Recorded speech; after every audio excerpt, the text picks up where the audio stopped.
Right, well, joining us now is GB News' reporter Steve Bennett, who is at the airport. I think he ate there, slept there, and he's still there. Steve Bennett, what more can you tell us?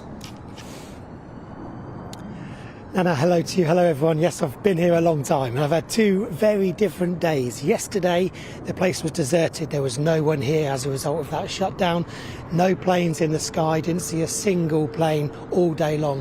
Whereas today, it's the exact opposite. I've been here since 6:30 this morning, and it's been plane after plane taking off from both runways. I've been on both sides of the airport, and there's a steady stream of planes coming in and taking off as well, which will be a relief to passengers. As you mentioned, up to 250,000 were affected yesterday by this closure, which was called at 5 a.m. in the morning following that fire at the substation the night before. And it has caused travel chaos for a lot of people, not just by missing their flights, having their flights cancelled, delayed, but where they ended up as well, because approximately 120 flights were on their way to London Heathrow yesterday morning when the doors were shut, and those flights then had to be turned around or had to be diverted to another airport. So part of the problem with getting the airport back up to speed today is relocating all of those people.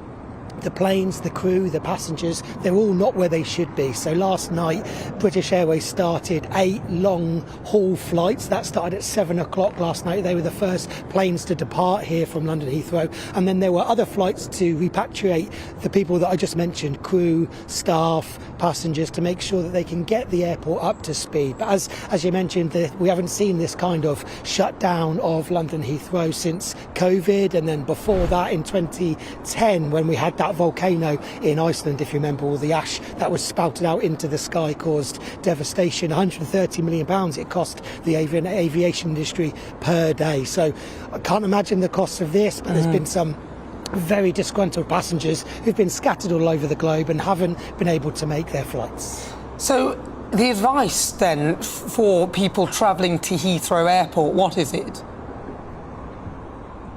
Yes, well, the advice is if you have a scheduled flight today, still travel for your flight. If you aren't sure, speak to your airline directly. But British Airways, for example, were aiming to get 85% of their scheduled flights happening today. There have been 80 of those cancelled, I have to say, but the majority are flying. So the advice is still come. Of course, check beforehand, but if you have a scheduled flight, it's more than likely that it will be taking off or landing today. OK, all right, Steve Bennett, thank you very much.